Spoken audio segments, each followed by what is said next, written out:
A light rain began to fall as we all gathered around the final resting place of a woman who meant something to each of us. I can't say exactly what it was, because it would be different in each case. Some of us had eyes full of hot, salty tears and hearts filled with sadness and grief at her passing. Others weren't really that concerned, but came to support a loved one who came. I was here because I had to, but on the other hand, I wanted to make sure this bitch wasn't pulling a stunt. I wanted to see her in that drawer, to see it at least closed, if not nailed down, so I could put an end to that aspect of my life. I also needed to be here for my children. I really don't believe my son or my daughters really care that much. Strange, but among all those present, we cried the least. We probably knew Heidi best. As I look at the moderately large group gathered around the open grave, I see some people meet my gaze and smile or wave. I feel their sympathy and respond with a smile to their expressed condolences. I also see others, mostly men but also a few women, who are afraid to meet my gaze and sneak glances in any direction other than at me. I wish there was a way to let them know that my animosity towards them died with Heidi. I figured out how to do this literally at the last moment. A small tanned hand crept into mine and squeezed it tightly. I stood at the head of the meeting so everyone could see what I was doing. I knelt before the woman next to me, squeezing my hand to assure me of her love, and pressed my head against her bulging, almost 8-month-old pregnant belly. My daughter smiled, and there were surprised but happy whispers among the crowd. My simple gesture echoed in each of them, reminding everyone of the essence about the circle of life that we learned from that damn movie, The Lion King. When one leaves, another comes. I couldn't help but smile at myself. Everyone else here was smiling because they thought of death and new life as opposites. I smiled because I didn't realize it at the time, but Heidi would have hated it. She's probably already at the gates of hell, screaming for a chance to come back, because for the first time, I took all the attention away from her. This was supposed to be her day. This was to be her last performance here on this earthly plane, and now everyone is more interested in my child than in Heidi. I'm a mature adult. This child will be my fourth. As I said, I had 3 children while I was married to Heidi. The rest are already adults and are at peace. David's standing next to me. My daughter Sarah is on his other side, and my daughter Sasha is even further to the right. I'm almost 60 years old, so I've learned throughout my life that you have to let go of some things. By the time Heidi died, I no longer hated her or harbored resentment for making so much of my life a waste. As I looked at the 3 wonderful people she and I brought into the world, I knew I could never be truly mad at her, because I love them with all my heart and soul. I also knew that, without Heidi, they wouldn't be the same. So I let go of all my hatred and anger towards Heidi over 3 years ago. Hatred and anger poison a person's life. Heidi no longer plays a role in my life, so there was simply no reason to allow any ill feelings toward her to color my existence. I still wanted to see her serve as food for a giant 3-headed dog, slowly roasting for an eternity, but I didn't spend much time on it. The last time I saw Heidi alive was 5 months ago. We all gathered, or in my case were called, to a large family Thanksgiving dinner at my son David's house. I think about this day and the events that led up to it as the minister begins his soothing words. It was sunset on an unexpectedly warm November evening in Florida. This day and night was almost summer. It was sunny and warm throughout the week, but not sweltering. A single figure walked purposefully along the beach. His shoulders were hunched, bearing the weight of tension. He was heading towards 2 beach chairs, which were the only element that disturbed the pristine beauty of nature on a stretch of private beach. The chairs were not arranged as one would expect. Although they stood side by side and parallel, only a few inches apart, one was facing east and the other west. In one chair sat a gray-haired but still strong old man, watching the waves. Sometimes he would get up and throw stones into the ocean. He also stares dreamily at a car in the driveway of a house just a few yards from the chair in which he sometimes sat. A woman was sitting in another chair. At 29, she was exactly half his age. Their birthdays were also 1 day apart. The man, me, had a steely gaze, although my eyes had dimmed over time to the point where they appeared more gray than their former blue. The woman's soulful brown eyes and calm demeanor seemed the complete opposite of mine. Her large breasts and long legs surrounded her once flat stomach, which was just beginning to stand out if you looked closely. Her tanned skin was more from her Mexican heritage than from any amount of sun. Her long, rich brown hair was pulled back into a ponytail. She was as collected and still as I was, energetic and animated. Neither of us noticed the figure dragging its feet in anger across the sand as he walked towards us. "James, we should rest," she said in impeccable English. "We are resting," I said. "We don't even do anything." "No, expensive. I do nothing. You walk back and forth between the water and your chair. You throw every piece of wood, stone, and any other debris you find into the water, where the tide washes it back onto the beach. I get tired just looking at you."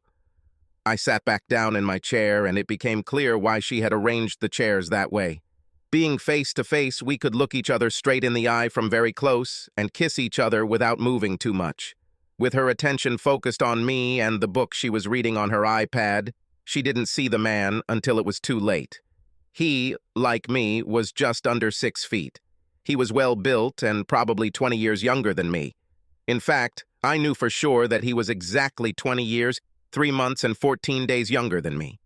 I was calculating the exact date when his fist darted towards me. It was fucking disgraceful to see some guy in his 30s trying to take down a guy who is almost legally retired.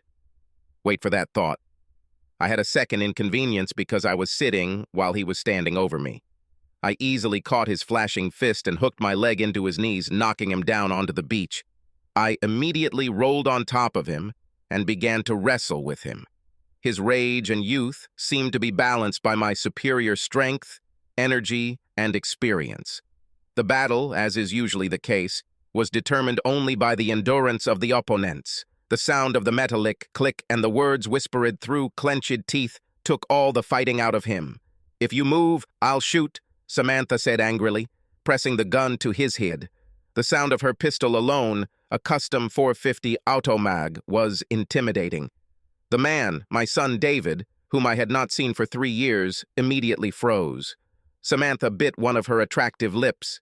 David shuddered, seeing only death in her eyes. Samantha let out a string of curse words in perfect Spanish, and I started laughing. "Sam, don't shoot him," I said. "Besides cleaning up the beach and hiding the body, we'll just have to go to the funeral. And the funeral will probably be in Michigan. It's cold as hell right now. I wouldn't even want to take my Mustang there, let alone the 3 of us." She looked at me strangely. "Dave, have you noticed that the more angry she gets, the stronger her accent? Before you showed up, she spoke perfect English. Once you got her angry, her Spanish accent became so strong it was crazy. At this rate, she will speak Aztec in a few minutes." Is this David?" she asked. "Your son David?" I nodded and smiled. "And you were going to shoot him." "I still can," she said, but she pulled the gun away from his head. "So, David," I said calmly, "why did you travel nearly 1,200 miles to attack me? And how did you find me?" "I had a very good private investigator. A lot of people say she's the best. She's a family friend of Uncle Chance and his girlfriend," he said. "Her name is Sarah Price," I finished for him. "She works for the Rios agency, right?" Immediately, Samantha began muttering to herself, turned around, and picked up her chair. She turned the chair so that it was next to mine, and then, with obvious irritation, sat down in such a way that if the pregnancy had progressed, she might have thrown up on that lounge chair. She continued to swear, but switched to Spanish and began reading her book, or pretended to. Dad," David asked, "what's got her so upset?" "Rios is her uncle," I said. "Sarah is one of her best friends. I guess they didn't know you were looking for me. I rarely use my full name here, so I doubt Sarah even put 2 and 2 together." "So why did you come here?" I asked again. "Dad, it's hard at home," he began. "And with Mom, it's not good. She's just not in her right mind. She hasn't been like this since you left. It's been one thing after another, and now she's been diagnosed with some mysterious illness. I'm not sure." Does Mom know what it is and just won't tell us? Or do they really not know what it is? I shrugged. I also gave the best acting performance of my life. Both David and Samantha looked at me, each for their own reasons. I'm not a doctor, David, I said. I have a small but successful business here. Technically, I should be in early retirement, but I still need to work. Life is more expensive here than it was in Michigan. I need to work long enough to make sure that my wife and the child or children will be well provided for when I'm gone. You're not going anywhere, Sam countered quietly. I meant when I die, Miss Carrier of smart answers, I said. And I meant what I said, she chuckled. Even God knows you belong to me. He must keep his hands off you until I'm ready to let you go. David looked at us strangely. So I just don't see what I can do, I said, or how it applies to me. What about all that bullshit you taught us growing up? He said sharply. What about accepting your responsibilities and doing the right thing? He said, even louder. I came here to talk to you about coming home so we could be a family again. I wanted you to come back to help Mom with what she was going through. Neither of us have any idea why you just disappeared while Mom was injured. You disappeared without a trace or any reason and left her without a livelihood. Samantha started swearing in Spanish again, and I started laughing. So you really don't know? I laughed. I don't know what. He quit. That the man I looked up to most of my life and wanted to be like left his wife without a word to come to Miami and spend time with women younger than his children.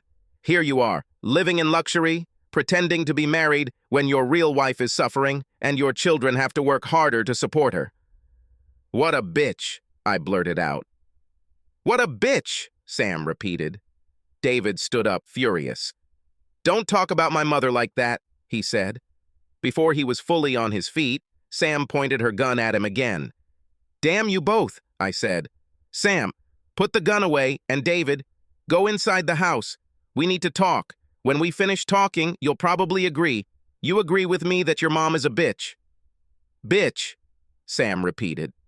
What if I don't agree? He asked. Then I'll go back to Michigan with you, I said. We walked through the house and out onto a small terrace at the back. Sam brought us beer. First of all, I began, who told you that I left your mother without funds? She herself, he said. In fact, she's been living with my wife and I since you left, and we've had to... I rolled on the floor laughing. Anger was written on his face and his eyes flashed. Dad, you don't take anything seriously? He screamed. Why are you angry at me? I asked. The apple didn't fall far from the tree, you know. I left him sitting on the terrace. I went to my office and brought a stack of papers. I gave them to him. What am I watching? He asked. You're looking at the sale file for the house we lived in, I said. When I left, I arranged for your mother to get the house. The house sold for a little over $400,000. The check was made out to her. Here's a photo of the canceled check. So what if I left her without funds, which she did to everyone with this money? She never... She said... He trailed off. Welcome to the club, I said. Your mother is the type of person who is always there when she needs it. With me gone, she needed someone else to take care of her. You stepped up. Of course, if you knew that she has almost $500,000, you would expect her to rent her place, so she would have to be broke and homeless. I'm guessing that's why she told you she had no money. Dad, how did you get these papers? He asked. I had to provide for them because I gave her the house as part of our divorce. Are you divorced? He asked. Of course, I said. I couldn't have married Sam if I hadn't been divorced. But Mom said, he began. I filed for divorce. Your mother refused to sign the papers. She refused to come to meetings. She refused to come to court. They issued a warrant for her arrest. She ignored it, and most police officers would not serve a warrant on a 55-year-old woman. No one knew where she was. Now I know that she was hiding at your house. One of the reasons I moved here is because this is one of the states that allows divorces by default. You can file all the papers, and if the person with whom you want a divorce refuses to answer, time begins to run out. After a certain time, the divorce is carried out, whether they agree or not, because the court believes that both lives have continued separately long enough for both parties to accept it. I could give her nothing, but I still gave her the house. Dave got angry again. Dad, she didn't tell us anything, he said. Dave, your mom has always been like this. Everything always revolves around her. She needs to be the center of attention. Look at the rest of the file. What are these 3 envelopes? He asked. When I left, you and Kelly were still working in Alaska, I said. You were always on the road and I couldn't contact you. Your sisters were still in college and I didn't want to bother them. When I sent the divorce information to your mom, I also sent her these 3 envelopes for the 3 of you. Each contained a check for you and your sisters. When the envelopes they were lost, the checks were gone, but everything else remained untouched. How much were the checks for? He asked. $10,000 each, I said. David flew off my deck onto the grass below and kicked the tree in the middle of the yard as hard as he could. I just thought that you 3 decided that, rightly or wrongly, she was your mother, and you supported her in the divorce. I just thought I was left alone. None of you ever called or texted me, I said. Not on my birthday, not on Christmas, not even on Father's Day. I just assumed you didn't want to hear from me. So you seem to have settled in pretty well, he said, looking around. And she's beautiful. Are you really married? Yes, I said. I've never met anyone like her. She's everything I hoped your mom would someday be. But Dad, how old is she? He asked, changing tactics. She just turned 29, I said. She's usually very nice, but she cares about me a lot. And besides, she's pregnant. It's a boy. So, I'll finally get the little brother I wanted, but I'll have to wait until I'm 38, he chuckled. And my new stepmom is almost 10 years younger than me. Hell, she's younger than Sarah and Sasha, too. How long have you 2 been together? 2 years, Sam said as she walked out of the house with a tray containing beer and snacks. Damn, he shouted. Sorry, ma'am, I feel like Keanu Reeves when he found out he lived his whole damn life in the Matrix. Half of me wishes I didn't come here. Every time you open your mouth, the lies Mom told me come out. She made me think you probably ran off with your secretary. When we met your former secretary, Carol Brady, we attacked her and demanded that she tell us where you were. Her name is Samantha or Sam, she said. Dad, I have no idea how to explain all this to Sarah and Sasha. They expected me to drag you to Michigan so that you would repent of your actions and be there for Mom during her crisis, he said. Don't worry, I said. Don't tell them anything yet. But why? He asked. They deserve to know. I agree, I said. That's why I'm coming to your place for Thanksgiving dinner. We'll expose all the lies. Can you try to limit the guest list to just the 5 of us? 6, Sam said. Kelly makes 7. I can't have dinner at home without my wife. Justin will make 8, he said. Why the hell would Justin be there? I asked sharply. David was shocked because I had remained calm all this time. Even when he tried to hit me, I did not lose my composure. Dad, he was Sarah's boyfriend when you left. They're married now. He's not the son-in-law I'd want, but Sarah likes it, and that's all that matters, he said. I nodded my head. Okay, I said.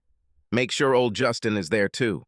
3 days later, when I drove the Mustang into David's yard, I was already angry. It was cold and windy in Michigan. Samantha didn't like it. She lived in Florida all her life. She preferred the warm temperatures of the southern states. I bought her a nice new fur coat, and I was sure everyone would laugh at it. It was 45 degrees outside, and she was wrapped in a fur coat, as if she were going to the Arctic. The reason for my irritation was not the weather. Being a Michigan native, I knew what to expect. It was a car. I imagined being able to fully experience the Hertz Mustang GT-H. Everyone knows the history of this car. In the 60s, Hertz asked Ford to build a fleet of special, high-performance Mustangs that they could lease to customers. People went crazy for them. A lot has happened. Some clients rented Mustangs and took them to drag races. Others have been caught renting cars and replacing high-performance engines with much more conventional ones before returning them. A couple of years after Ford introduced the retro-styled Mustang in 2005, They released a new version of the GTH. I figured I'd get one right after the plane. I knew the car wouldn't compare to my 2012 Boss 302, but I really wanted to be able to drive it. The Hertz office near Detroit Metro Airport was open, but they didn't have GTH models on their car list. The only Mustang they had was a V6 engine, and it was a damn convertible. I just knew from this omen that the trip was not going to be good. When Sam was shivering from what she perceived as the cold, I put my arm around her, and we headed for the door. Before we even got to the porch, the door opened, and a little ball of energy burst out of the house and rushed towards me. Being almost 60, it's a good thing I was in great shape because I had to fight to keep my balance. My daughter almost knocked me backwards down the concrete steps. I walked into David's house carrying Sarah, who stuck to me like a leech. All the way to the warm house, Sarah's feet never touched the ground. Sam stood and watched the scene with a smile on her face. As Sarah continued to hug and kiss me, my much more cynical daughter, Sasha, spoke up. "Well done, Sarah," she said. "I'm glad to see that you're still playing hard to get by forgiving him. I'm really sure your behavior will show him how wrong he was." Her sarcasm made me smile. Sarah stopped hugging me long enough to look over her shoulder at her sister and raise her middle finger. "Fuck you, my dad is back," she said. At that moment, the two sisters looked around the room as David entered with his wife, Kelly. David smiled, then ignored me, and immediately introduced Kelly to Samantha. Kelly seemed really interested in Sam's nearly 5-foot fur coat. She nudged David in the side and pointed to the fur coat. "Don't even start," he snapped. "These things already cost a lot of money to begin with, and the more animals they have to kill, the more they cost." "What do you mean, honey?" Kelly asked, placing a hand on one of her generous thighs. "Well, in Sam's case, they probably had to kill 20 or 30 minks to make that coat. I'd say it cost about $4,000 or $5,000. In your case, we'd have to take out a mortgage on the house, and this would bring minks to the brink of extinction." Sam's sharp intake of breath and her widened eyes made it clear how shocked she was by the way David spoke to Kelly. "We're about the same size," Sam quickly lied. "You could probably fit in this one." "I like her," Kelly smiled. "Honey, I couldn't possibly put my hand in that little fur coat. I know I'm a big girl, but trust me, Dave would never want it any other way." After the exchange between the two women, everyone in the room suddenly became interested in Sam. David approached her and pretended to search her for weapons. He then spread his arms and Sam walked up to him and hugged him. David led us into the living room, even though both my daughters were clearly interested in who and what Sam was. It was not surprising to see two of them sitting in the same room, although seeing Heidi sitting demurely on the couch with her feet up, while Justin sat on the other side of the room watching or pretending to watch a college football game was not believable. Once we were all in the room, Kelly announced that she needed to check on the turkey and headed into the kitchen. She looked around to see if anyone was interested in joining her, and only Sam obliged. "You stay here and get used to the house a little, honey," Kelly said. "I expected one of these freeloaders to do it." "Then I'll come by later," Sam said politely. Her nervousness made her accent stand out, and immediately every eye in the room turned to her, except David's and mine, of course. Hearing Sam speak, even my ex-wife looked away from me. Justin had his eyes glued to her from the moment she entered the room. He looked at her appraisingly from top to bottom. My ex looked at me with genuine fear in her eyes. I smiled at her and shook my head. "Hi, Jim," she said. "Will you hug me? This is a holiday." David even hugged his friend. "She's not his friend," I said caustically. "Besides, I heard that you were sick. If I hugged you the way I wanted, you probably wouldn't be able to breathe." "You always hugged me like that," she said. "You always got the best out of me, and I loved it. I always felt the best when you hugged me and let me know how much you loved me," she said without missing a beat. "Yes, but now I would grab you by the throat and let you know something else," I said. "I was hoping we could put the past behind us," Heidi said, sounding even more fragile than it had just moments before. I was sure that, like everything else about Heidi, the feigning of infirmity was an act. "Dad, if Sam isn't David's friend, Who is she? Sarah asked. Even Justin looked up to hear the answer to this question. Unfortunately, he and everyone else had to wait for Kelly to reappear with a tray of beer. She handed me a chilled Dos Equis Amber. Then she also gave Justin a bottle of Dos Equis. She gave Sarah and Heidi glasses of what looked like white wine and a cup of tea for Sasha. She handed Dave a bottle of what appeared to be some kind of local homebrew. When she turned away from him, he reached out to spank her ass. She quickly moved away and turned to him. Uh-huh, she grinned. No loot for you. Hey, why can't I choose what I want to drink? Justin asked. You can, Kelly said sweetly. Once you get a job and pay for something, Justin, just pay for one thing. He looked at her angrily. Sam, what would you like to drink? Maybe white wine, or are you like me, a beer lover? She asked. I really can't drink alcohol, Sam said quietly. Are you afraid to do something unfeminine? Kelly asked. No, just pregnant. Sam smiled. This caused everyone in the room to turn and look at her again. I was sure Justin's mouth was drooling. The expressions on Sarah and Sasha's faces immediately changed. I have no idea why women are always more tolerant of other women when they're pregnant, but suddenly my daughters were in Sam's fan club without even knowing why she was there. This is great, said Sasha. Congratulations. Are you still in contact with your father? Very much so, Sam smiled. I love him like there's no tomorrow. Both girls cooed affectionately, even the cynical Sasha. Heidi pursed her lips a little tighter. So, Sam, Sarah said, if you're not my stupid brother's friend, are you his work colleague or something? Dave just smiled stupidly, not knowing what to say, so I helped. Sarah, honey, Sam and Dave have the same relationship as she has with you and Sasha. What is it? Justin, of all people, asked. He looked into my eyes and realized he shouldn't have said it, and quickly looked away, but the question was there. She's his stepmother, I said, crossing the room and taking her coat. We sat down on the couch opposite the one Heidi was sitting on, and everyone in the room's jaws dropped. But Daddy, you can't marry her. You're still married to your mom, Sarah said. So, Heidi, you haven't told the kids that we're divorced? I asked. All eyes in the room turned to Heidi, who looked at me with evil intentions. It just didn't seem like the right time, she said, with a mischievous smile on her face. I didn't want to upset them with the news that our family would probably fall apart. That makes sense, I said. Is that why you didn't tell them you stole their money? What is she? Exclaimed Sasha. I wanted to hold on to their money until they were responsible enough to manage it. Heidi hesitated. Everyone in the room who is under 30, raise your hand, I said. The only hand that went up was Sam's. Oh, James, how old is this girl? I can't believe you got a woman younger than your daughter's pregnant, Heidi said. The hell with it, Sasha said sharply. We'll come back to this later. Let's talk about money and divorce. Heidi started coughing. I think I need to take some medicine, she said, trying to get up.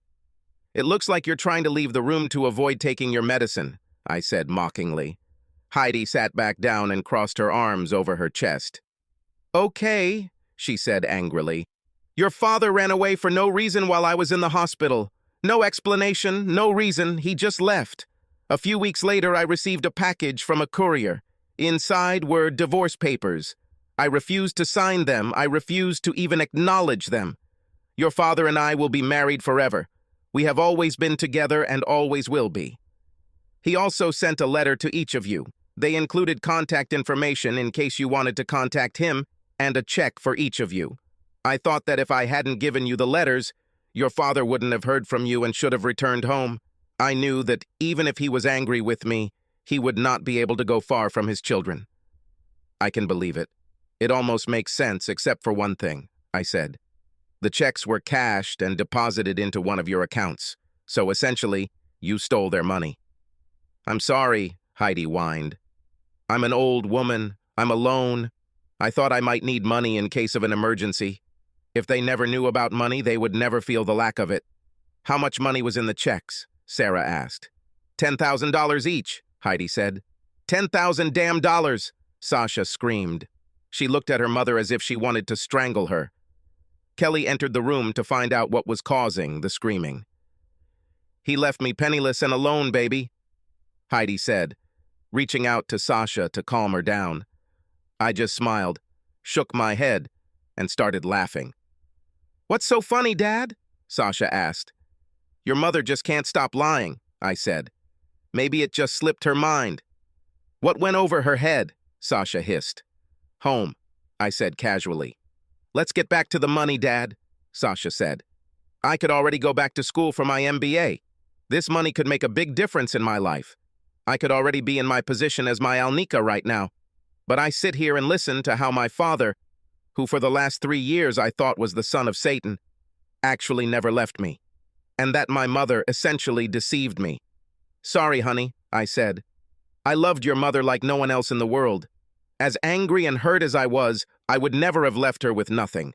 Before I left, I arranged the sale of the house and left her all the money." "Dad, we already know about this," Sarah said. "Mom told us the house was badly damaged and the mortgage was untenable. After paying taxes and the realtor, she received less than $5,000, and most of it went to her medical bills." I just shook my head and smiled. "There were no medical bills," I said. "Your mom left the hospital and was placed in a support facility because, after treatment, they thought I would have a hard time managing some of the things she needed every day. Most of her needs couldn't be met at home, and that was paid for too." "And she got a little more money for the house than she told you?" I continued. Can we talk about this after dinner?" Kelly interrupted. "Honey, you're going to want to hear this," David said. "I saw the canceled check. How much did you get for the house, Mom?" "A little over $400,000, Heidi said quietly. "But I was going to—" "How much did you get?" Kelly asked. "Why the hell are you at my house? We decided not to have a baby because you put your ass in our guest room. We don't charge you rent, you don't help, and we serve you like we're carrying you. We're really tight on money. I couldn't get a job because we needed someone to look after you, and all this time you're sitting on a ton of money." By then, Kelly was looming over Heidi menacingly. Sasha and Sarah were right next to her. "Maybe we'll wait until dinner is over to continue this," I said, smiling. A few minutes later, we all gathered at the table. It was like a scene from one of those 50s-era holiday movies. The snow was falling outside, and I knew that meant I would probably have to leave even earlier than we had planned to get to the airport. The Mustang will be fun to drive in the snow. My boss 302 has not only never seen snow, it has never even heard of it. Hell, I haven't even driven it in the rain. The fact that the rental car was a V6 didn't mean anything. She still developed over 300 horsepower. When the 8 of us entered the dining room, only 3 of us were not angry. Justin kept talking about how hungry he was, and Sam and I weren't used to going so long without kissing. I grabbed her and kissed her as we walked to the table. "You'll sit at the head of the table, Dad," Kelly said. I sat down at the table, and suddenly a problem arose. Both Sam and Heidi tried to sit in the seat to my left. "Mom, why don't you sit on the other side?" suggested Kelly, who clearly didn't want any trouble at her table. "You'll still be there for Daddy." "The left side is the side with the heart line," Heidi answered sharply. "I have to sit there because I'm the woman he loved most of his life. I always sit next to him, and I will sit as long as we both live," Sam said quietly. "It seems funny that just a few minutes ago you were coughing and could barely stand, but now you're standing here fighting me for a chair." Everyone looked at Heidi, who smiled again and started coughing violently. "I guess I don't know my strength," she said. She walked around the table, leaning on it as if she could barely stand. She reached her place and looked at me. "Can you help me sit up, honey?" she asked. Sam grumbled when Heidi called me darling. "Of course," I said, pointing to the chair next to me. "Here's your place." "Really, Mom?" Sasha sighed. "I know you think we're stupid, but we're not that stupid." "Here you go, Mom," David said. He walked up to her and pretended to hand her something. Everyone looked at him strangely. "I should have given her an Oscar for that performance," he laughed. Everyone sat down. Sam sat to my left, holding my hand as always. Heidi sat down to my right. Sarah was next to Sam, and Sasha was next to her. David sat at the other end of the table with his wife, Kelly, to his left. Justin sat next to Kelly, across from Sarah, with Heidi to his left. As I looked around the table, I shook my head. "What's wrong, Dad?" Kelly asked. "We'll talk about this later," I said. The thought in my head was that every man here was sitting with his beloved woman on the left. Poor Sarah. "Okay, guys," I said. "Stand up." Everyone stood up except Heidi, who struggled to her feet. Sasha rolled her eyes at her mother's whims. I asked God to bless the table and most of the people around it, and thanked him for bringing most of us back together. I thanked Dev for providing all the food we were going to eat and for bringing us all together. I thanked Kelly for preparing the meal and for making their home a cozy place for us to meet. Also for making my son happy and becoming another daughter to me. I thanked both of my daughters for becoming such beautiful young women and for allowing me back into their hearts and lives. I hinted to Sasha that she needed to pull herself together and give me a fucking grandson. "Dad, Sarah is married." She laughed. I snorted and continued.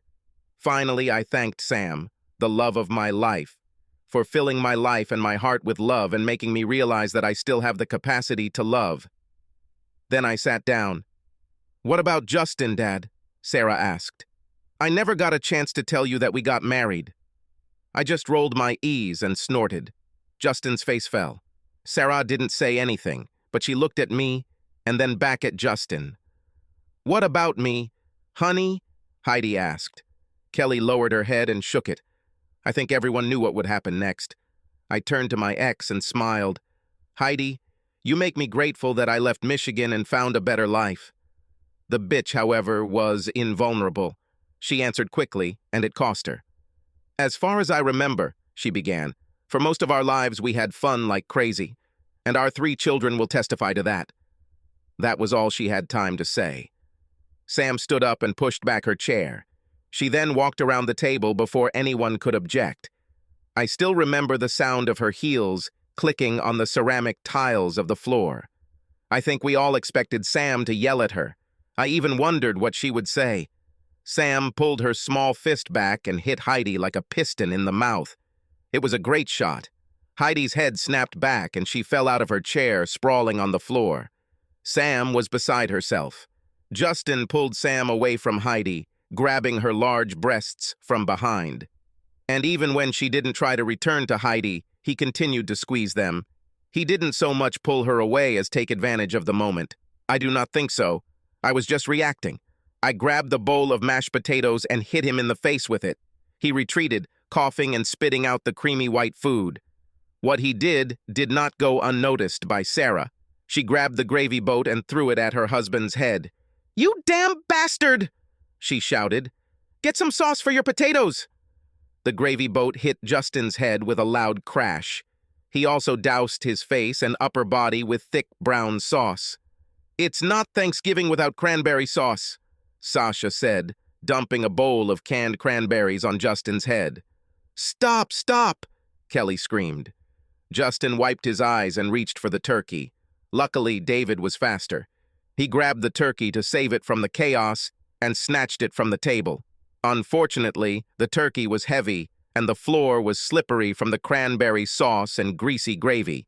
David lost his balance and the turkey flew up into Justin's face. Sam was so mad at Heidi that she didn't even notice what Justin was trying to do. She suddenly came to her senses and turned to see him on the floor. Heidi took this opportunity for revenge. Only Kelly's frightened scream saved Sam and our child. Heidi stood up surprisingly quickly for a sick woman. Kelly saw her and screamed, "No!" As usual, in an emergency, my first thought was about Sam. I knocked my ex-wife off her feet, slamming her down onto the hard tile just as her foot was about to make its impact. "Enough is enough. Just enough," David shouted. "Dad, this crossed all boundaries. You've gone too far," he said angrily. "You've crossed the line." "No, he hasn't moved on," Kelly said, looking at the destruction left from the Thanksgiving dinner she'd been working on for nearly a week. "Kelly, he forcefully knocked over a nearly 60-year-old sick woman. There is no excuse for this. No amount of hatred or revenge can justify this." Dave, he didn't do it out of hatred, Kelly said. He did it out of love. Your mother was going to kick a pregnant woman in the stomach. Dave opened his mouth in surprise. He looked at me and I nodded. If Kelly hadn't screamed, I said, if that blow had hit home, I would have strangled your mother to death and gladly gone to jail. Kelly probably saved at least 2 lives. Are you crazy, James? Heidi screamed. I am your wife, your soulmate. I am the mother of your ungrateful, greedy children. You swept me off my feet over some girl you've only known for 15 minutes. I grabbed Sam and pulled her into my lap. The hell with it, Dave said angrily. I need to know. Where is all this hatred coming from? What started all this? Everyone goes to the living room. I need to hear it. We need to clean this up, Kelly began. No, we need to know what the hell happened, David shouted. I told you, Heidi began from the floor. Mom, shut up, said the usually cheerful Sarah. We've all heard your side of the story. I want to hear the truth. Sorry, but I have to go to work, Justin said. Sarah will tell me about it later.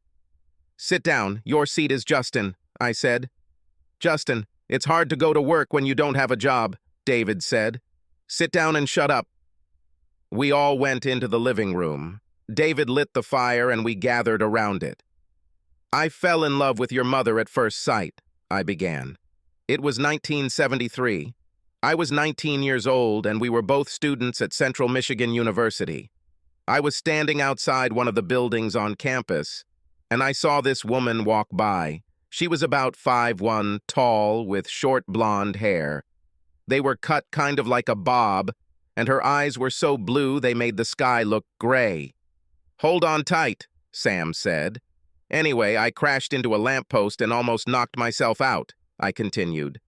Because of her? Sam asked. I'm definitely going to puke. What did Mommy do? Sarah asked. She didn't even notice me or what happened to me, I said. Many people came and checked on me. Some helped me up. Others helped me collect my books and papers that were scattered everywhere. But your mother didn't even notice me. I later found out that she had come to meet the tutor to help her write a paper for her English class, and she was more than half an hour late. The man left. As she turned to go back to her dorm, she walked past me again. And that's when you met, Sasha said. Can I tell the damn story myself? I asked. Nobody said anything, so I continued. No, we didn't meet. I was picking up the last of my papers, and she stepped on my hand. Anyway, it was 3 days later when we met. I was obsessed with her from the moment I first saw her. She had that look that was extremely popular back then. She was skinny and had that androgynous David Bowie look. I noticed that Samantha raised her hand. Honey, this isn't school. If you have a question, just ask it, I said. What is androgynous appearance? She asked.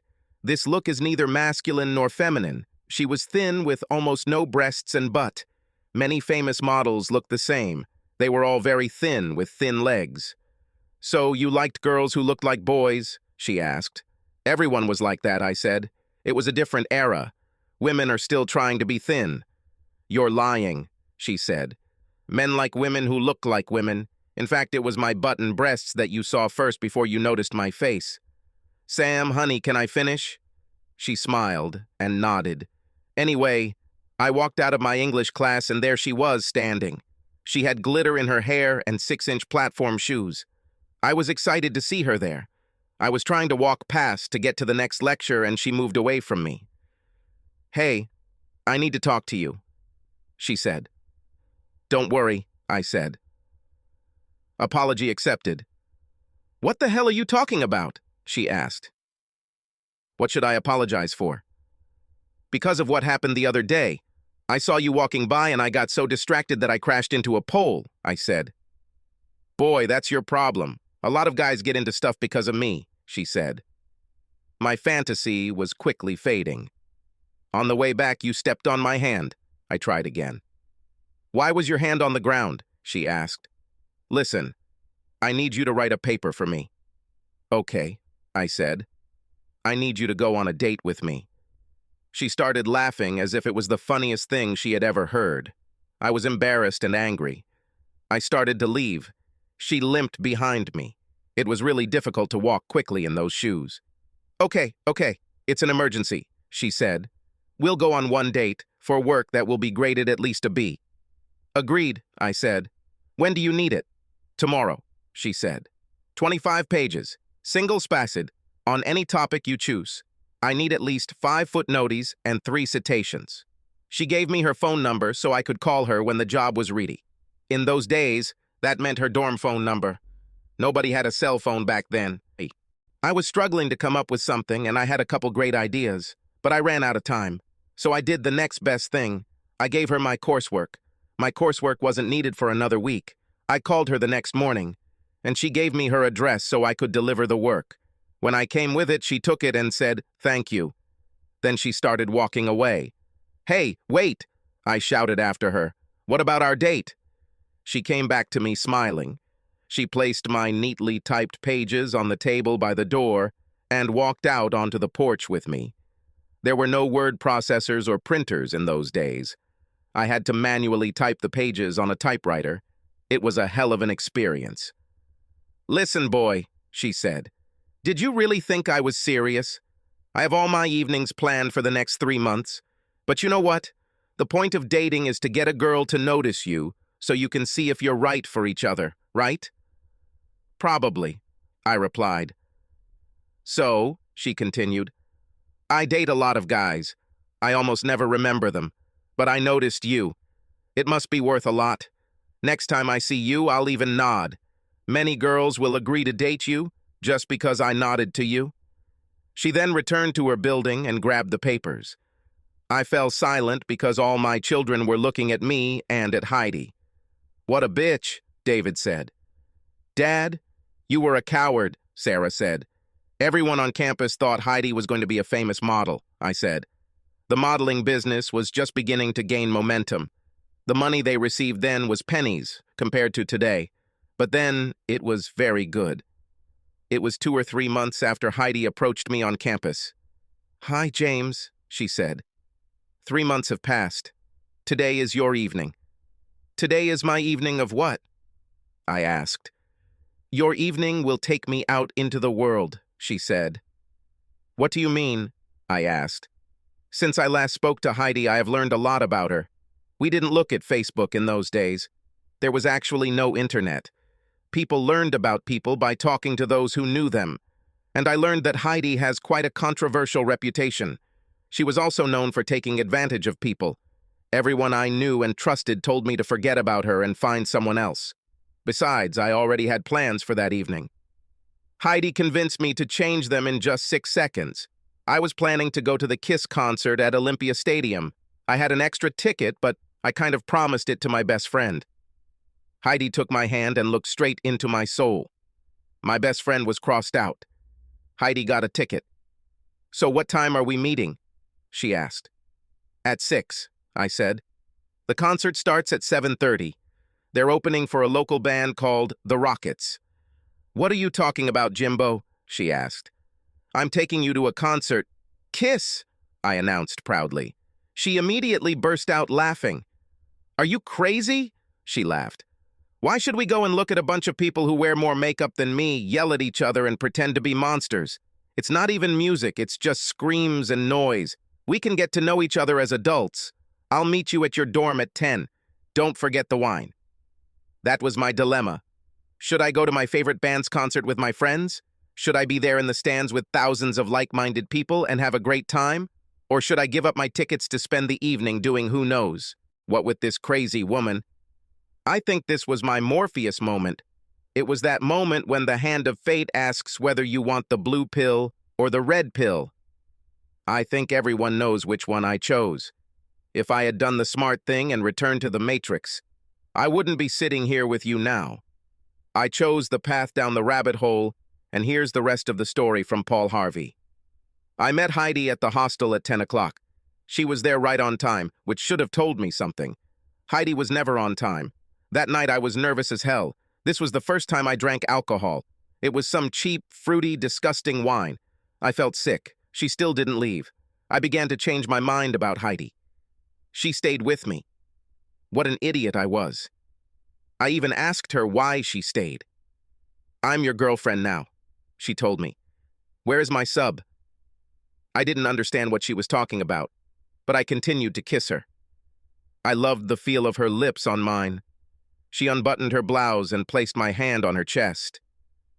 Your mother, even today, does not have breasts. She got implants in the 90s, but then they had to be removed. When she was 20, there was nothing there. Kissing her gave me more pleasure than touching her breasts. But I did it anyway, because she liked it. Anyway, we had sex and I felt in seventh heaven. I felt alive for the first time. I felt like a man. I wanted to walk differently and talk differently. I thought I had discovered the secrets of the universe. I felt like Neo in that moment when he saves Morpheus and begins to believe that it is him. God, I'm so stupid. Anyway, she gave me another kiss and slipped out of my dorm. Anyway, the next day I started with a rainbow under my feet and sunshine pouring out of me and ended up on pins and needles, begging for a chance to survive. Heidi called me in tears early this morning. "You're an asshole," she screamed. "I trusted you. I said I'm your girlfriend." Then she hung up. I had no idea what was going on. As usual, when I was upset, I sat down and thought it through. I came to the conclusion that Heidi was angry because all my friends found out about our sex. There was nothing I could do about it. I called her and tried to apologize, but since I didn't actually tell anyone, I didn't feel guilty. She was the one who screamed all the time. She hung up as soon as she heard my voice. I should have sensed a catch, but once again, I was the guy who embodied the Naya in the word naive. A few minutes later, she called back in tears and sobbing into the phone. "I'm sorry, Heidi," I whined, "but I swear I didn't tell anyone. They heard you." "I don't care who knows we did it, you idiot," she said. "I'm your girlfriend. We had to do it." "Then what are you upset about?" I asked. You got me pregnant," she cried and burst into tears again. My world started falling apart as soon as she said that. All my dreams of becoming an engineer and designing better car engines went up in smoke. I was stunned. I didn't say a word. I just sat there holding the phone. This was the 70s, of course. So there was still a bit of that crazy 60s austerity. By the end of the decade, it no longer mattered. But back then, it was still big news when a young, unmarried woman became pregnant and was trying to raise a child. "What do we do?" I asked. "We only have two choices, fool," she said. "Either we get married or you find money for an abortion. We'll go to the doctor and find out how much it will cost. My mom will take us there." "Okay," I said. "What are we going to decide for?" "I would prefer an abortion," she said. "I'm going to become a model. I don't want my body to deteriorate, and I'm not sure if I'm mother material. I love you, James, but I'm not sure I want to get married yet." "When are we going?" I asked. I should have sensed the trap. "We'll pick you up in 15 minutes, she said. When I first met Heidi's mother, I then realized that Heidi was a mutant. She is so different from both her parents that it is a crime. I'm sure her father would have requested a paternity test if they had been available back then. Her mom was chubby with big breasts and the sweetest woman you'd ever meet. Of course, the first time we met, well, she didn't really like me. We drove to the doctor's office and we all sat together in the waiting room while Heidi's mother gave me icy looks. I brought her coffee and magazines and politely answered all her questions about my future and my readiness to marry Heidi. Heidi, of course, kept saying that she wanted an abortion and that I would pay for it. But her mother smiled and told me that if Heidi had to get married, she would prefer that she marry me and not those losers she dated before me. Besides, she thought that maybe I could calm Heidi down. So when we went to the doctor after they did Heidi's test, I was her brother-in-law. We even talked about how much help she could give us until I got my degree. She wanted me to become a successful engineer so I could take care of Heidi and her grandson. When the doctor came in, he was looking at a pile of papers. "How many days are you late for your period, Heidi?" he asked. 3 weeks, she answered quietly. "I took a home test and it came back positive, so I knew I was pregnant." Heidi's mom jumped up and hit her. The doctor was stunned. I sat there in shock. I didn't understand why Heidi's mom was so angry. She told me to leave the office, so I left. There was only screaming and shouting in the office. And when they left, Heidi apologized to me. The doctor must have told his nurses because everyone in the room was either smiling and nodding at me or looking at me like I had just fallen off a turnip truck. On the way home, I asked Heidi's mother what all the screaming was about. I still didn't know. Heidi and I were in the back seat. I held her hand and her mom turned around and looked at us. None of us had seatbelts, and Mom had a cigarette sticking out of one side of her mouth. We were driving down the highway in a car without airbags, and she was looking into the back seat. Hell, we could all die. I don't think she ever looked at the road. She simply drove until someone signaled to her, and then she jerked the steering wheel sharply. "Jimmy, my daughter tried to do a very bad thing to you," her mother said. "You see, she thought she was pregnant about 3 weeks ago because she took one of those home pregnancy tests. They are not very accurate. The test showed that she was pregnant. Even if she were pregnant, it would unlikely be from you. You and Heidi had sex for the first time last night, right?" I nodded. "Honey, you can't get pregnant overnight," she said. "Heidi tried to dump someone else's baby on you. You're a good guy. Most of the scoundrels she hangs out with aren't like that. She was counting on you to pay for the abortion. And if that wasn't possible, you would marry her and take care of the baby so she could continue to live in Disneyland." I frowned, and tears came to my eyes. I was still holding Heidi's hand, and her mom turned around and asked me why I was crying. "You dodged a bullet, baby," she said. "You should be happy. Why are you upset?" "I love her," I said. "I really wanted to marry her." She stopped the car, and all three of us cried together. Of course, none of us cried over the same things, but it was good to go through it and let it all out. "You're the nicest young man I've ever met," Heidi's mom said as she drove away. "For the next few weeks, I focused on school and activities. I was hit on by a lot of girls after rumors spread about my adventure with Heidi. But although I was wanted, I was not met. None of us can control or dictate who we fall in love with. There were some really nice and really good-looking women trying to date me, but I was still carrying the torch for Heidi. From the moment she left, I never heard from Heidi again. If we saw each other on the other side of campus, she would look the other way. If I tried to catch up with her, she just ran. I was heartbroken. My dorm classmates followed all the gossip on campus and had no problem telling me everything they could about her. They seemed to take special pleasure in telling me unpleasant things. However, 2 months after the ill-fated visit to the doctor, I almost got over it. I finally gave in and agreed to go on a date with a really cute girl from one of my classes. She wore glasses, but was very cute. I was most interested in her personality, but I have to admit that she had the best parts of bigger girls, and I couldn't wait to have them. We went to the movies and walked back to her dorm, hand in hand. She smiled at me, and we stopped, and she put her hands on my shoulders and tilted her head back. In those days, it was a signal that she wanted me to kiss her. I chewed gum all day to make sure my breath was minty fresh. I leaned over and I took a peek. I didn't do this. I didn't do it on purpose, but I wanted to make sure the kiss was perfect so she would want more. Her lips were big and soft, and I already had my arms around her waist. The kiss never achieved its goal. It was as if the hand of fate decided to intervene.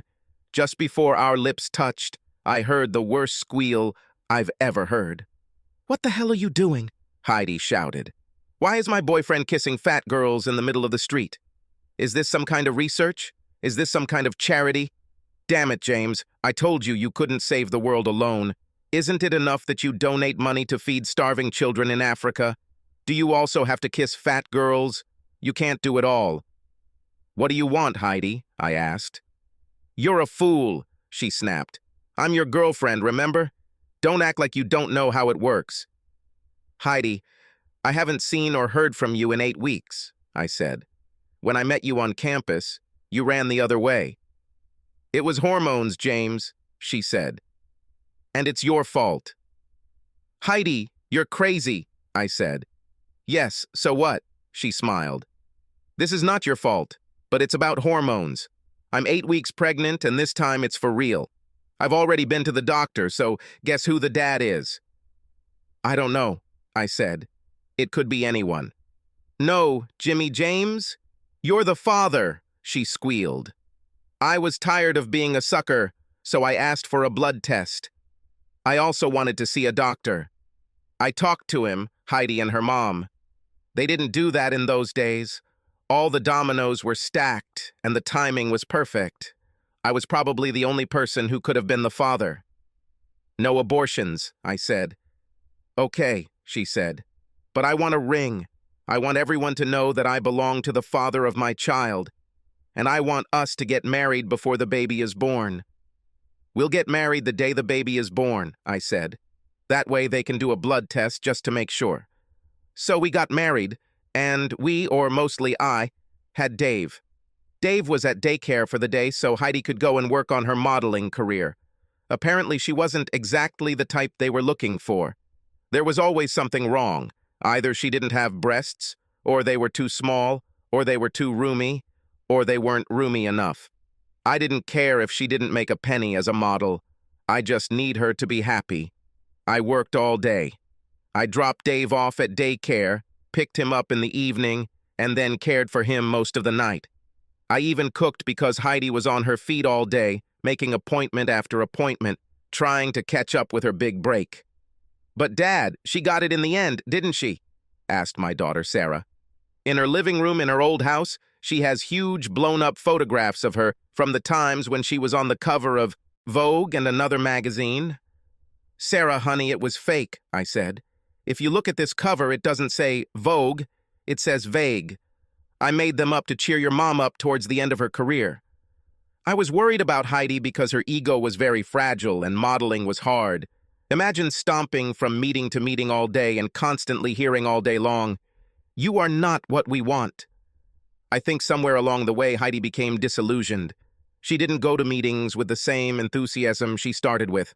I really think it's because times have changed and the disparate looks that were so popular in the late 70s have become ultra-conservative.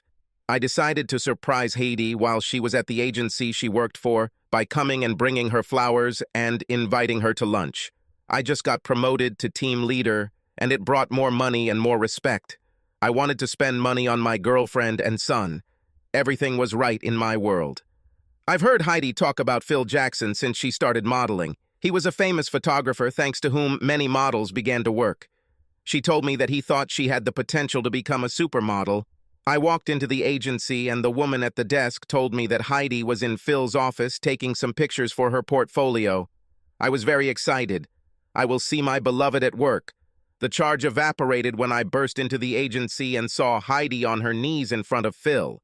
It was surreal. Heidi stood up and started moving towards me, and I noticed that she was completely naked. Obviously, Phil was going to have sex with her next. I looked around and picked up a pair of expensive-looking cameras. Phil tried to wave at me to put the cameras back. "Please don't do this," he begged. I threw them as hard as I could onto the floor of his office. I also knocked over a shelf with about 8 other cameras. I walked out of his office and heard Heidi running after me, trying to get dressed as she ran. People laughed at her when she followed me down the street barefoot. I was driving an old '71 Mustang at the time. I didn't like the Mustangs of the late 70s. I didn't care about the gasoline crisis or the environment. I wanted power. I decided if I could afford gas, and I could because I had a great job, then I could drive anything. Hell, all the previous generations have ruined the environment, so I deserve my chance to do it. When I got home, I put Dave to bed and called Heidi's mom to come and pick her up. She arrived before Heidi returned. I told her what Heidi did, and she just sat there and shook her head.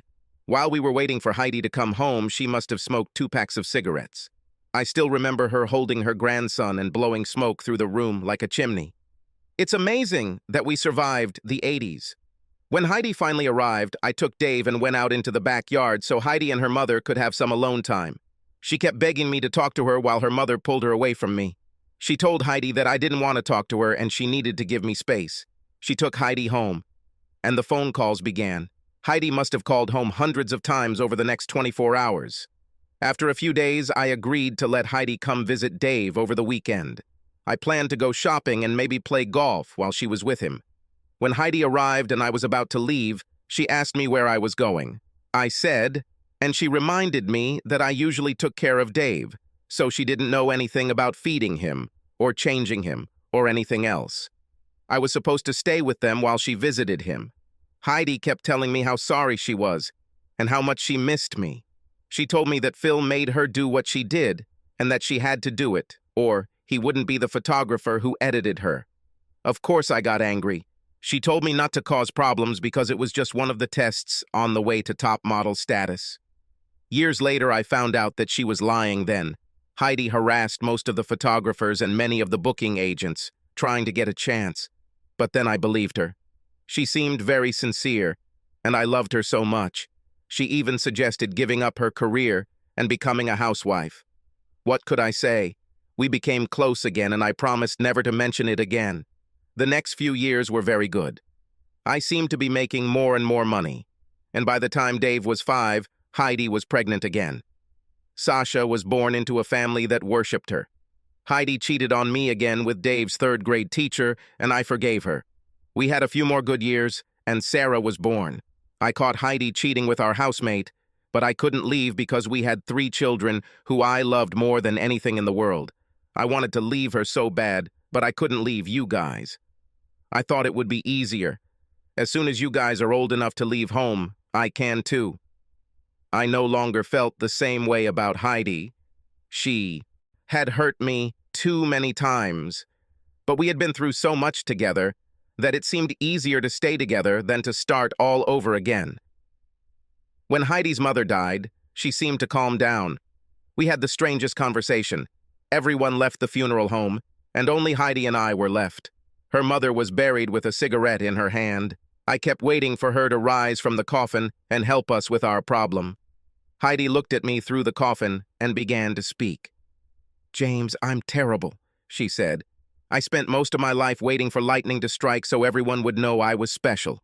I've cheated on you and our children more times than you know. For every time you caught me, there were 5 or 6 that you didn't know about. And I don't know why I do this. You have always been the best lover I have ever had. I was a lousy mother and a lousy wife, but you were still there for me through it all. Why? Because I loved you from the first moment I saw you, Heidi," I told her. "James, I loved you too, from the moment you told my mom in the back seat of that damn coffin on wheels. When you told her, after I tried to set you up to play daddy for someone else's child, that you loved me and wanted to marry me, I fell in love with you. I tried to stay away from you because I thought you were too good for me and I didn't want to ruin you. But fate intervened and brought us together again. And now, for the last 25 years, I have been trying to ruin everything." A tear rolled down her cheek and I saw that she was serious. "James, I will never cheat on you again. From now on, you are my only man. I promise," said but she. And I believed her. She melted my heart, and I didn't leave her like I planned. We've had some good years. We planned an early retirement for me, so Heidi and I could travel the world. We raised 3 wonderful children and began taking short trips to explore new things. Even though we were both over 50 and had been together for over 30 years, we acted like teenagers. It wasn't unusual for people to catch us in my Mustang somewhere, kissing like there was no tomorrow. We had a lot of adventures, and like I said, they were good times, the best times of my life so far.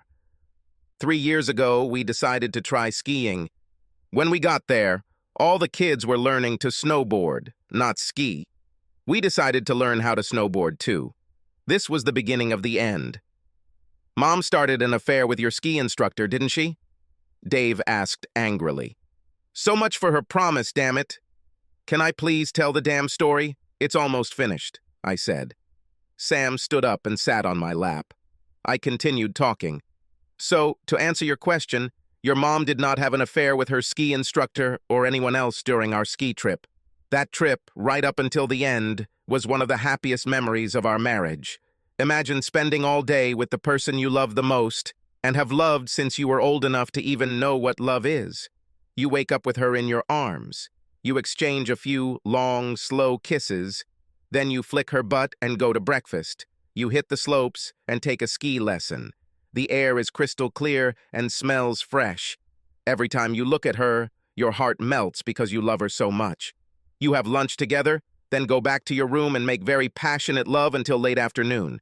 Then prepare for one last descent before dinner. I have to imagine it over and over again because it only happened like this on the last day. The rest of the time we were there, we fought constantly because your mom complained about everything all the time. According to her, the chalet was too warm. It was too cold outside.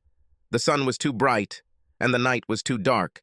The hills were too high and too long. The snow was too white. People were insincere. They were also too young. I think your mom has had to come to terms with the fact that she's almost 60 and not a sex symbol anymore. Anyway, the last day was perfect. It made all the previous days of arguing and complaining worth going through. We went for one last descent before dinner, and that's when it happened. Your mom wasn't a great skier, so she ended up picking up skis. As we walked up the hill, we noticed they were filming scenes for a commercial or announcement. Your mom has gone crazy. She continued to roll through the area they were photographing. They didn't seem to notice her. Wood Lee was too focused on shooting the models they brought, so your mom, who, again, wasn't a very good skier, started trying to do tricks. She wasn't paying attention at all to where she was going and ended up sliding into the entrance to one of the pro tracks. Damn, our ski instructor didn't even ski on these slopes. One second, your mom was posing and making lip lines in front of cameras that weren't even pointed at her, and the next second she was screaming as she crashed into a tree. It was scary. There was one long scream and then a huge crash. She hit the tree so hard that it even shook. The rescue service was afraid to move her.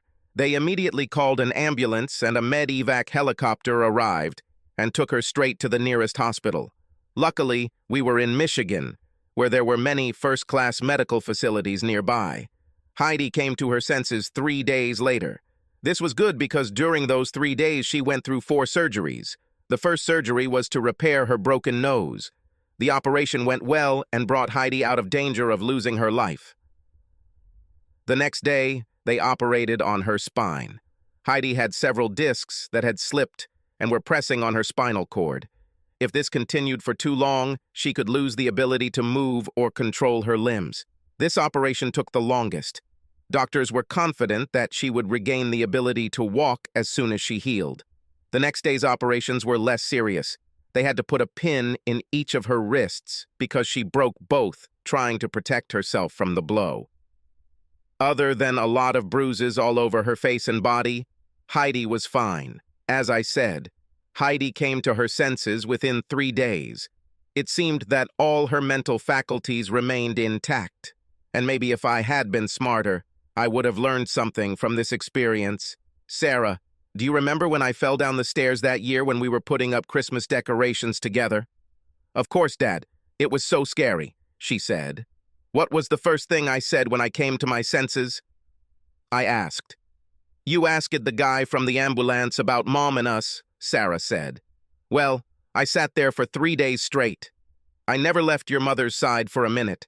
Her first words after the thoughts were, damn, followed by, what do I look like? At that time, I was so glad that I woke up and said that perhaps this moment had passed me by.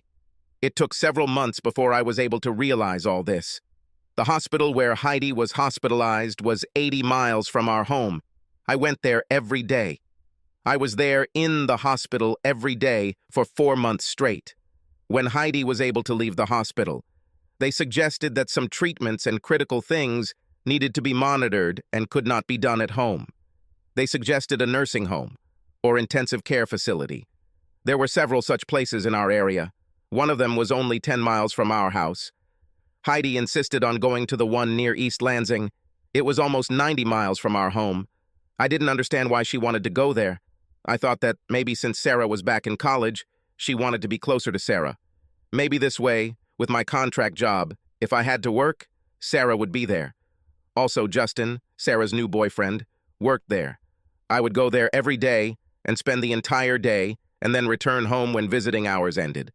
Heidi was supposed to be there for a month. The first 3 weeks were uneventful for me, but that was because I was stupid. I remember this day like it was yesterday. I arrived there earlier than usual. The traffic on the 696 was lighter than usual, so I hit the gas and my baby Mustang shot forward. I usually arrived right after they wheeled Heidi out of her room in her wheelchair and let her shower. Heidi regained her ability to walk, but she was still a little unsteady on her feet. Therefore, for safety reasons, she was transported in a wheelchair. They probably wanted her to get out of the hospital before she fell and got hurt. Typically, after her morning shower, she would be returned to the breakfast room for 1 or 2 rounds of tests, and then visiting hours would begin. I usually arrived around 9 a.m., so my arrival at 8 a.m. was a surprise. In fact, Heidi wasn't even in the room when the guards let me inside. I decided to surprise her, but I was surprised. I hid in the small bathroom in Heidi's room. You must understand that this was perhaps the happiest time of our marriage. We got along better than ever. Even when I was in the hospital with her, we planned things we wanted to do together and places we wanted to go, for the first time in my life. I was sure that Heidi loved me as much as I had always loved her. I may have had to wait until we were 50, but I ended up winning. I won the woman of my dreams. It may have been almost 40 years after we met, but in the end I won. So I had to hold back my laughter when some guy wheeled her chair into the room and helped her back into bed. However, he did not roll out the chair but close the door. And he did it as if he did it regularly. He came back to Heidi's bed just as I was about to go over there and surprise her. They started having sex. They both had to try to be quiet so the nurses wouldn't hear them. I thought about leaving the toilet while they weren't paying attention, but I was shocked. It was then, lost in my thoughts, that I realized that your mother would never be the woman I wanted her to be. My kids are grown now, so I had no reason to put up with it anymore. The guy took Heidi back to the shower so she could clean herself up again, and I just left. I left and went home. Heidi started calling me almost as soon as I left the building, but I didn't answer her calls. As far as I was concerned, the marriage was over.